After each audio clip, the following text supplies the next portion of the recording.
আগের যুগের মানুষ আর বর্তমান যুগের মানুষ অনেক ব্যবধান, ইতিহাস তাই কয়।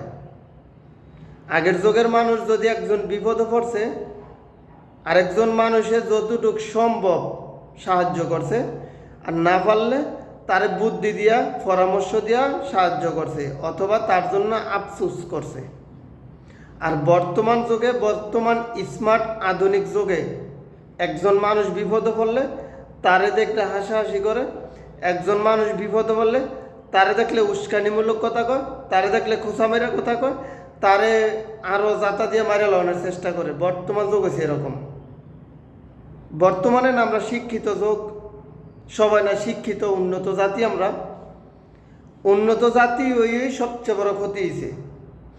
এই শিক্ষিত উন্নত জাতি ওই সবচেয়ে বড় ক্ষতি হয়েছে। কারণ শিক্ষিত হইয়া জ্ঞান বাড়ছে, বুদ্ধি বাড়ছে, বিবেক বাড়ছে, সব কিছু বাড়ছে। তখন চিন্তা করে কি, আমি একজনে বাঁচবো, প্রয়োজনে 10 জন মারালাম। বর্তমান যুগ হয়েছে এরকম, একজনে বাঁচার লাগে 10 জন মারতে প্রস্তুত আছে। কিন্তু একজন মানুষের পাশে দাঁড়াইয়া তারে যে সাহায্য করব, তারে যে আশা দিব, তারে যে উৎসাহ দিব, এরকম মানুষ আমার মনে হাতে গোনা 2-1 জন ছাড়া আর নাই। বাকি সবাই বাসলে দাঁড়ায় দেয়, কে কার পিছনটা বাস দিতে পারে। বর্তমানে সেরকম